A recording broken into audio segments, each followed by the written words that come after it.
একটা সুন্দর কনস্টিটিউশনের ভিত্তিতে একটা নির্বাচন হলো, একটা সরকার গঠিত হলো, সব ঠিক আছে।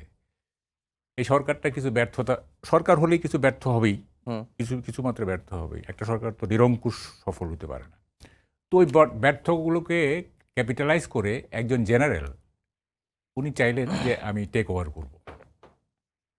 জাস্ট উনি ক্যান্টনমেন্ট থেকে বের হয়ে গান পয়েন্টে সরাই দিলেন, রেডিওতে ঘোষণা হলো যে এই হিস্টোরিক্যাল প্রেক্ষাপটে, যেটা সামরিক শাসকরা বলে, it is a historical necessity, এইভাবে দেশ চলতে পারে না, so army had to take over. Can constitution stop that? এই যে সাজাচ্ছি কনস্টিটিউশন, এই সাজানো কনস্টিটিউশনটা স্টপ করতে পারবে? Constitution will be held up for indefinite period. তারপরে আবার আন্দোলন, আবারই। What is the use of all this labour, all this mental exercises and all? কোনো অ্যাবসলুটলি মিনিংলেস। গেল একটা। তারপরে কনস্টিটিউশন সাজাইলাম, সব ঠিক আছে। কনস্টিটিউশনে আপনি এই সংশোধনীর একটা প্রভিশন রাখবেন না? রাখবেন তো, যে এত সংখ্যক হইলে তাইলে আপনি সংশোধন করতে পারবেন। তা আমার এত সংখ্যক সদস্য আছে, তা আমি আমার সংসদ সদস্যগণ এই প্রয়োজনীয় সংখ্যক তুমুল বাকবিতণ্ডার পর এই সিদ্ধান্তে উপনীত হইল যে কনস্টিটিউশনের এই ধারাগুলি অ্যাব্রোগেট করা হলো, এগুলি বাতিল হয়ে গেল। সবাই হাত তুলে ফেললো, বাস সংশোধন হয়ে গেল।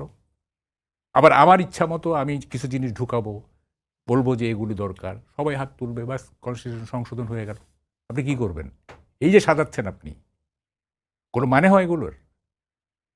এখন যেটা সে বললো, আমাকে একটু সময় দিন, সেটা হলো যে উনি বললেন যে নির্বাচনের তারিখটা। আমি আজকে আমার একটু অন্য কাজ ছিল, আমি আজকে আসতে চাচ্ছিলাম না। আমি আমার মতো করে একটা নির্বাচনের রোড ম্যাপ ঠিক করেছি, সেটা আমি একটু বলতে চাই। কারণ রোড ম্যাপ ছাড়া পরিস্থিতি এই আনরেস্ট যাবে না।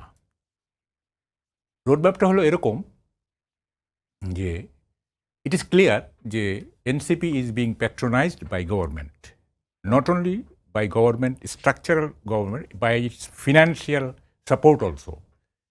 সার্জিস এবং অন্য যে মানে এনসিপির নেতারা যেভাবে মুভমেন্ট করতেছে বহর টহর নিয়ে, এবং তাদের যে অফিস এক্সপেন্ডিচার থেকে শুরু করে সব কিছু মনে হচ্ছে যে নামে কালকে গিফট দেওয়া হয়েছে, এগুলি দিয়ে মনে হচ্ছে যে গভর্নমেন্ট একটা ফিনান্সিয়াল সাপোর্ট আছে এখানে।